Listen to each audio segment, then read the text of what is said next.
There's the build sheet. This is something that I'm really happy to find. Seatbelt hook retainers, armrest bolts. It's a bag of bolts, but you know what they are. Most of those bolts I can identify just by looking at. Normally, I would be really upset it has holes drilled in it. This block is trashed. Hello and welcome to Gearhead 704. I'm Matt and today we are at Fox Mustang Restoration. I know, a place we've never been before, right?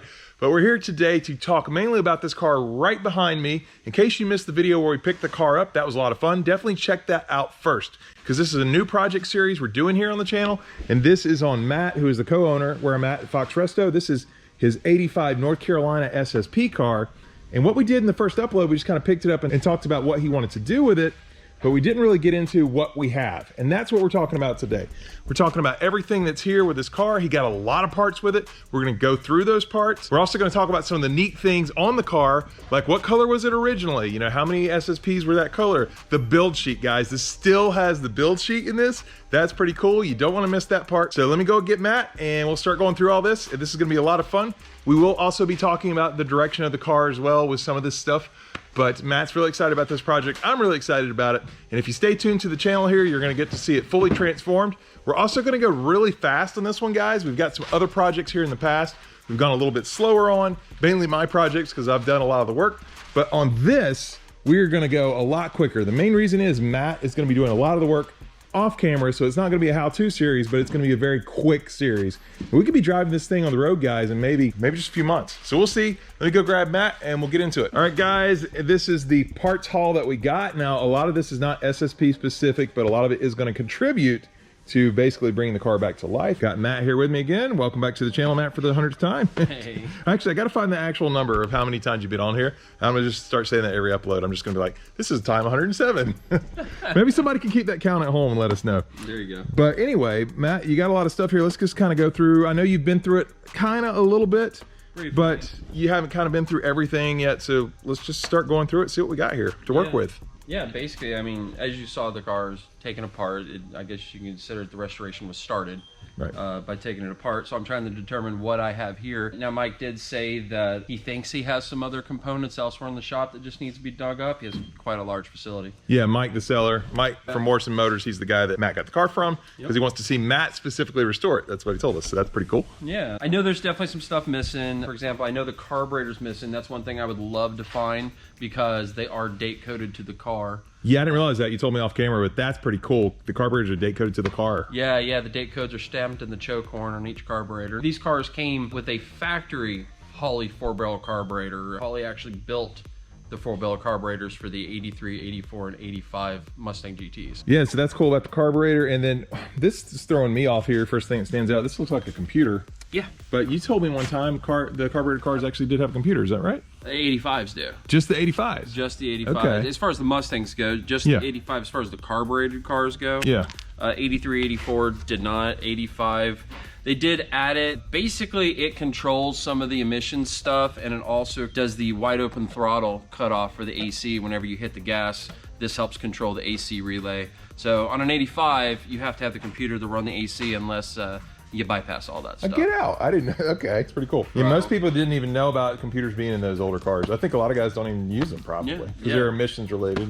And pretty much, yeah, because most of the time the emission stuff is, taken out of there. And you're going to put this back in there, right? Because you're restoring it to service condition. Oh, yeah, absolutely. I'm going to restore it back to hopefully service condition and as original as I can get. There are some parts that could take me a very long time or maybe even never come across, like correct 85 exhaust. That was a 1-year only exhaust. And it's a Y pipe, is that right? Yeah, it actually comes into a Y pipe off of the headers. It's the first year of the tubular headers, but then it comes down to a Y pipe, a catalytic converter, and then splits back out to dual exhaust. So you do have two mufflers, two exits, two tailpipes, but it's not true dual exhaust. It looks like it, but it's not. So that's one thing I would love to get a hold of, but that may be kind of like one of the things that hold me back from a true concourse restoration. So I got a question on that. Like your other car out there, your 85 T-Top, I believe it still has that. Can you take it off of that car, use it on your 85? I did think about that. It has the Y pipe, the cat, or the dual Y pipes, the cat, but I know for a fact it's got at least one replacement muffler on it, which was a Walker replacement, which Walker is the company that made the mufflers for Ford. So to get the original sound, you go back to Walker, but they don't have the Ford stamping. I will probably, whatever I have is going to be set aside for it, absolutely. But other than that, it's whatever you can find that you have to work with. Yeah, okay. Exactly. It'll be as close as I can get it. But basically, there's a few components I'm looking for just to kind of get an idea of what's here. You know, to do like a concourse restoration, for example, like that right here, the funky looking little screw with the hex head and a real fat washer. These are like the screws that would hold, I believe these would hold the starter solenoid on. To have a concourse restoration, you know, you got to have hardware like this.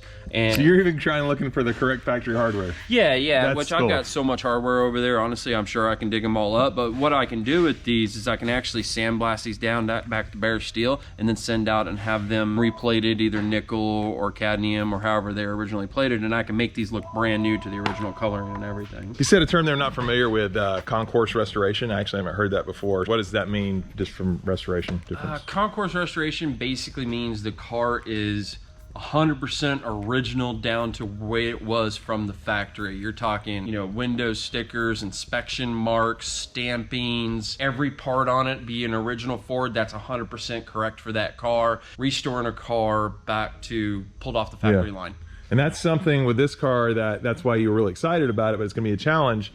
You're looking for the original driver of the car so you can put it back to full service condition. You're not quite going to be able to pull that off without that, right? Correct. Yeah, that is one thing about restoring SSPs, is a lot of times the equipment that was put into there, that wasn't documented, and of course wasn't put in there from Ford. So to get back to service condition, the only way to really know 100% is if you can find somebody who drove that car and neither knew what was in there or took a picture of what's in there. Otherwise, you know, you can do the best guess. You get somebody who's familiar with the equipment, and if you still have the original mounting holes and everything, a lot of times they can tell you what equipment was in there. It's very difficult to get it back to 100%. Like true as it was in 85. Okay, but So concourse is close to concourse, yeah, concourse is not SSP specific term. Concourse is just, you know, across the automotive restoration field. Okay.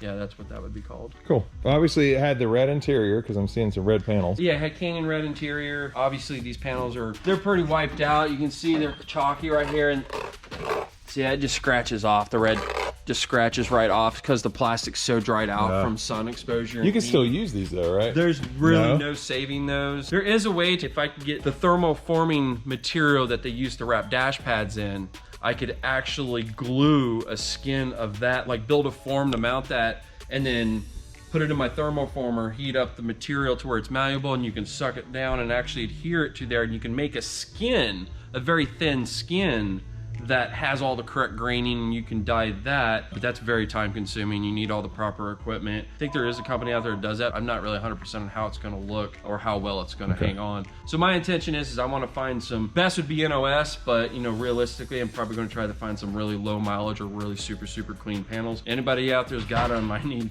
83 to 86 coupe rear interior panels. Okay, so they were the same for those years. Yeah, any color. Right, you can dye it. Dye them, yeah. But that type of stuff is going to be the same no matter, you know, whether it's an SSP or not. Right. You know, specific SSP stuff, like here is a bag. I noticed these. I got some more grounding or bonding straps, which is SSP specific, and from my understanding, these were put on to reduce any static in the equipment and the radio or any type of, you know, extra static that would mess with the police equipment. So these are all over. Engine mount to K-member, exhaust to frame, hood to cowl. These things are just kind of peppered all over the car. I think I remember seeing one on my engine at some point, or maybe not. I don't know. I think you may have had one or two right? on there. Yeah. My FHP here, I think's got all of them. It looks like I'm maybe just missing one trunk one, but not a whole lot here to look at. You know, accumulator that I'll throw away and get a new one. You got your wiper motor. This is the correct wiper motor, but I couldn't use this one because this is like gray and like silver and rusty. The correct color all the way around is actually this yellow cad. Oh wow, okay. So this would be one if I was to restore it, you know, I'd take it apart, replace the brushes, clean everything up, clean the aluminum casting, put new bushings in it, paint this bracket.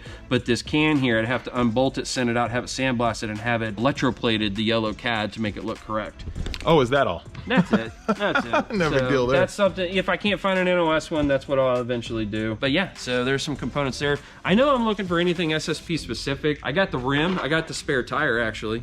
And oh, look at that. It is a full-size spare, right? I forgot about that. Yeah, it is. And actually, if you look here, Eagle VR60. This is actually, yeah, this is actually a real, true, looks like this one was made, I think, the 33rd week of 87. So this was probably replaced at one time. I think that's how you read the date codes on tires. The date codes are going to be the last digits. If I remember correctly, the first two are how many weeks in the year that it was made. So that would be the 33rd week. And then I think the last digits, the year and the decade, and which would have been 87. I think this was just a replacement tire. But anyway, this is the spare. It's cool that it's got the original VR60 tire. What's not cool, you know, just like the FHP that has black pinholes, this has a very specific rim for 85, 86 SSPs. It's got this style of steel rim. It's actually got a small center cap that'll bolt right here. This is very similar to the steel rims that were sold in the Ford Motorsports catalog back in the 80s. The only difference between the two, if you see these square holes right here and this round hole right here, this was to mount the center cap that was used on the SSPs. The one from the Ford Motorsports catalog is exactly the same rim, but it doesn't have these holes. So unfortunately, it's not really too usable for the SSP. You can like cut those out if you absolutely had to, but I've got the one for the spare. The car originally came with 5. The other 4 are not on there. So that's another thing that I'm going to be looking for, is a set of 4 of those steel rims that were used on the 85, 86 SSP. I know this was a late build. This was built in July of 85. Oh yeah, we saw that on the door, right? Yep. So July of 85, that is like the last month that 85s were built. And 8 of 85, that's when they started making the 86 models. What I saw on a Marty report for another one of these 85 SSPs, if you look at the breakdown for engine and drivetrain combination, basically meaning the 4-barrel V8 with the 5-speed, and also cross-reference with the 85 LX standard coupe body, there was just over 1,100 85 505-speed coupes made, period. As far for the Mustangs in 85, whether it's SSP or not, there was just over 1,100 of them made, and I've actually got 2 more of those cars out in the yard that I'm going to put back together one day. Not SSPs, just standard 85. Yeah, but that's what you're saying. They made 1,100 in total, and you've got 3 out of the 1,100 essentially. Yeah, 85. That's pretty cool. Yeah. So I was pretty happy about that. I knew the number was low, but I thought it was originally between 2,000 and 25. So I was kind of surprised to see that, you know, you could almost cut that in half. All right, yeah, what else do we have here? Seatbelt bolts, seat tracks, seatbelt hook retainers for the quarter panels, armrest bolts. So we got some more hardware here. It looks like it's just hardware. What's amazing about that is you can recognize what those bolts are. Right away. I would look at it, it's a bag of bolts, but you know what they are. Most of those bolts I can identify just by looking at them. Yeah, especially on the 85, 86s. That's what I'm most familiar with. This is one thing I was hoping to find on there, and I didn't even know these existed in 85. On the build sheet, it called out a single key lock set, which the single key lock set, most Mustangs, you know, you're going to have 2 keys, a square one and the round one. The one key system. The one key system, which was put specifically in fleet cars or police cars, trooper cars or whatever, called out as a single key lock system. And what you get is you got just 1 square key. You didn't get the large oval or the round one, you got 1 square key. And they made that key on the fleet vehicles or the police vehicles fit all locks, glove box, trunk, doors, everything else. Now I can get everything to make a single key lock set except a trunk lock. Got the key right here, and as long as the key works in here, works with the square key, then I am good to completely put my car back to a single key lock set. Here's the test. So it does, yeah. So it does fit. So it is an SSP lock set. Is fitting enough? Yeah, fitting's enough because for a round key, you can see this is like kind of like offset to my right. If you look at it straight on, it's kind of like offset on the bottom. Well, the round keys are offset in the opposite direction, so the key will not even insert into the locks.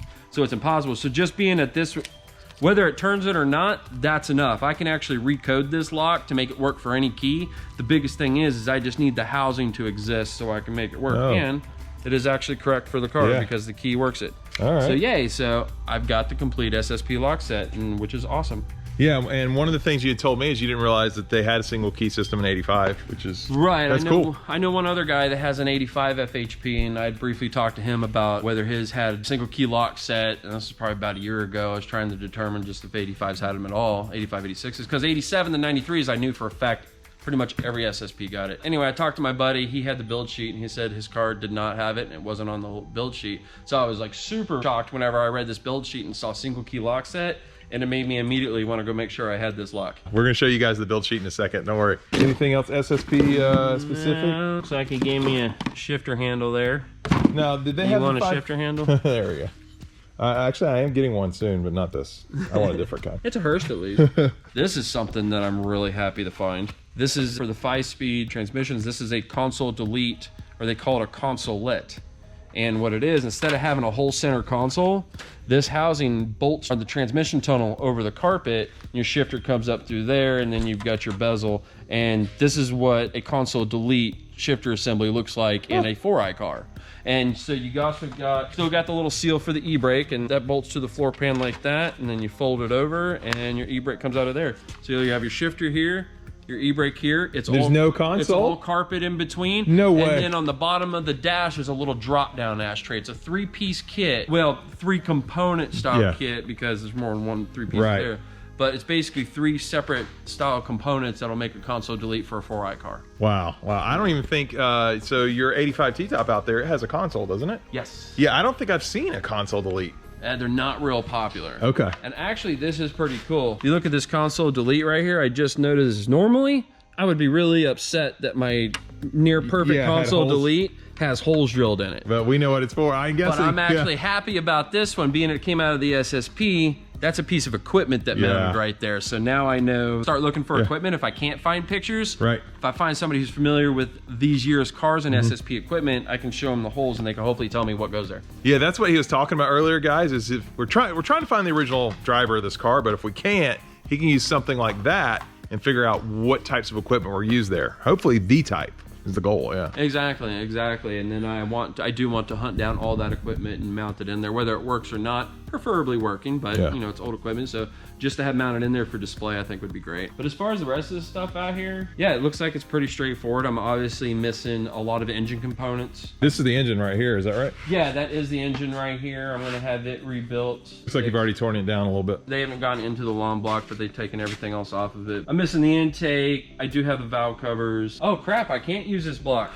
Wah, wah. You can't use the block? It's broken. Look at that. Huge chunk taken out of it right there. This block is trashed, so that's unfortunate. So I will not be using this block. Guys, we just found out. Look at that.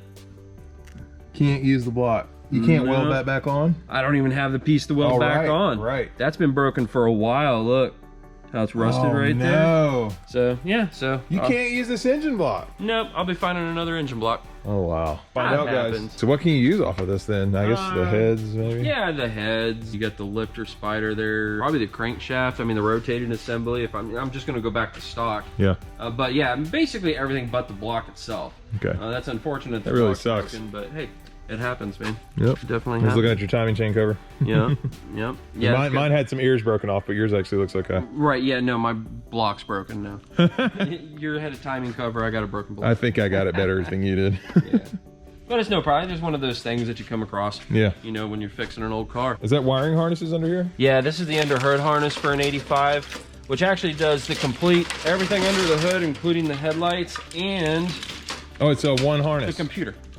Wow, so it's one harness to roll them all. Yes, exactly. So yeah, the 85 carbureted, they actually only had 3 harnesses under the hood. You have this main harness, it hooks up to the dash harness underneath the dash by the steering column, comes out of the firewall, goes down, wraps around the radiator support, comes back up the passenger frame rail, back through the firewall, and then plugs into the computer. So this harness is 85 carbureted 5-speed only, the only 1-year, 1-engine combination that it fits. And the other 2 harnesses, the engine feed harness, and that's the little harness that connects to the distributor, the soul pod on the carburetor, and your sending units on the engine. And then that connects to this harness. Then the other side is the little alternator harness, and that's it under the hood of these cars. Oh, so pretty simple. I'm actually really happy to have this harness because this harness is extremely difficult to find. It's a pretty good haul here, Matt. Like you were telling me, the only SSP specific parts are we got the ground straps, the steel wheel here, and there's also the lock set. Yeah, exactly. The one key system. Yes. So, all right, well, I know everybody wants to see, I know you guys want to see the build sheet, so let's move on over to the car and we'll show you a couple things over there. Here she is, guys. Oh, one thing that's really cool, I don't know if this is original, but it says Police Interceptor and it looks kind of original. So Matt, you think that they probably did put these on is what we're thinking, right? Is there one on that side too? Yeah, there's one on this side too. I'm pretty sure that was original. Which is kind of neat because it matches, like I've still got the seatbelt things on mine. My 89, I've still got the seatbelts, but this says get it together here. This says Police Interceptor, same kind of style. Yeah. So. I know Ford made those decals. I thought they just put them on the Crown Vics. I didn't realize that any Mustangs got them. There's the build sheet. Trying to get you a little more light on the situation. Unfortunately, she's not in that great a shape, but at least we can still see most of it. Yeah, you can't obviously pull it up, right? So what are your I've tried. I don't know really what to do with it. It's loose in some areas, but like in this area, it is just glued to the floor. I'm not gonna get that up. I think what I'm gonna do with it, unless anybody else has any better suggestions, I'm obviously not gonna get it up. I've tried peeling up edges and it just turns to powder. So I think I'm just gonna end up just clear coating it into the floorboard, cleaning up around it and just spraying clear coat on it and sealing it in, just preserving it. Because I'm definitely not gonna get it up in any condition that's gonna be you're gonna tear it usable. apart. Get all the information. This is the paint code right here. It's a 1B, which turns out to be medium charcoal, which is what that's painted right there. And if you go on down here, this is what's cool about SSP build sheets, is you get all the special instructions, the DSO delivery, the order number.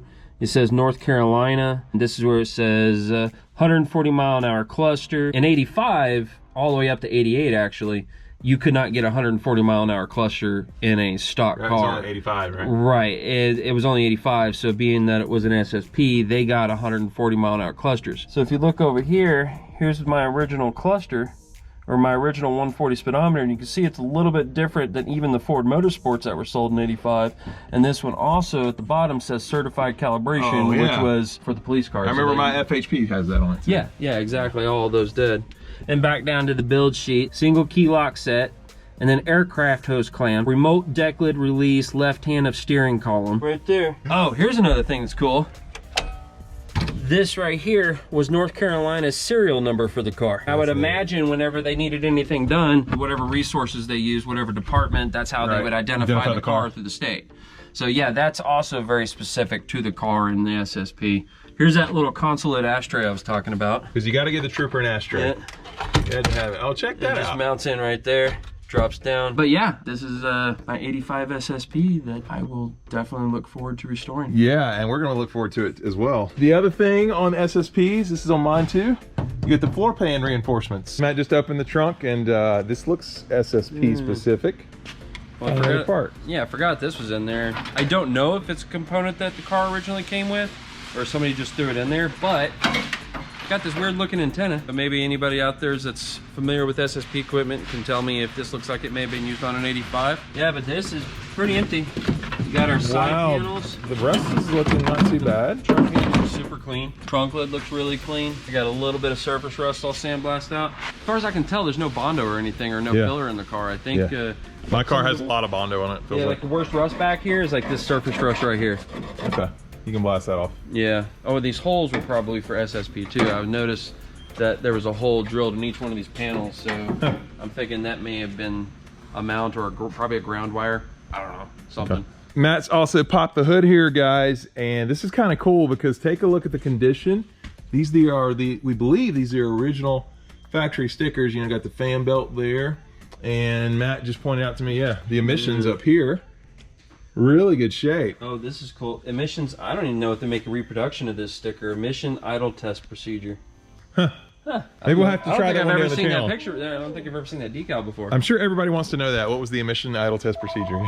Yeah, take a picture of it. They can read it. Yeah, there you go, guys. Boom. Hit pause. And what else did you find unique under here, Matt? This is something cool that I just found the other day. Look right here, there's some handwritten information. 8-23 and then the number 37. This car was produced in July of 85. If this is a date, that's in line probably about the time frame that North Carolina would have received and maybe equipped the car. So that may have some significance on when the car was received or put into service by North Carolina. Yeah. And I don't know if that's just a guess or just... I mean, the timeline matches 8-23, August 23. Right, because the car's build date's 7 of 85. Yeah. Anybody knows if how they did those? Basically, we keep asking you guys for information. So if one of you guys watching out there probably knows something, let us know. We want to know. Right, Matt? Absolutely. We want to know. Yeah. The underhood's super clean. It really is. Doesn't look like it's ever been in an accident, except for maybe like running up on a curb or an embankment or something. Pretty common from what you're telling me, right? Yeah, I believe for the SSPs, that's pretty common. It's not horrible. It's not the worst I've seen, but I think I'm going to want to replace that whole radiator support. Okay. And as far as rust, just a little bit of surface rust over here where the battery was, but not even any holes. So. Oh, the battery was on this side. Yeah, these cars. Carbureted cars, they were over here in 86 when they went to fuel injection. I believe they moved them over here. Yeah, they did. I mean, the car's pretty original shape, and I'm looking forward to doing something with it. Yeah, and I already told him you're gonna move pretty quick on this, so maybe I hope. Well, I that's do the have plan. other projects. You have other stuff to do. Well, I have stuff for the business that I have to do. Yeah, This is my playtime. Yeah, he has a real business here, but we are gonna try to move pretty quick on this one. And this has been an in-depth coverage of what you're starting with, basically the starting point. Yeah. Cool. Absolutely. Well, there you have it, guys. That's everything that Matt got with his 85 SSP North Carolina car, and he got some pretty good stuff. I think that's going to make the restoration a lot easier for him, but he does need a lot of other parts as well. As you know, a lot goes into these cars. If you enjoyed this video, please hit the like button. If you're stopping in for the first time and you want to see this 85 SSP build completed, you got to subscribe to the channel. So please subscribe. I do upload 2 times a week, every Sunday and Wednesday, so you can count on that consistent content. And yeah, that's pretty much it. We'll see you here next time on Gearhead 704. Yeah, I don't know if you can see it, but there's a trunk release button that they mounted into the dash, and that's SSP. Matt's a videographer now, by the way, guys. So Yeah, there you go. if that section came out bad, If it was horrible, that's fine. I don't do that. I work on cars. But yeah, that's gonna be it for this one. If you want to see this video, you've already seen this video. If you want to see it again, I guess you could rewatch it, but that's just blooper type stuff. Oh, we're 22 minutes in? Yeah. I mean, you can trim whatever you want. Yeah, but most of it's been good.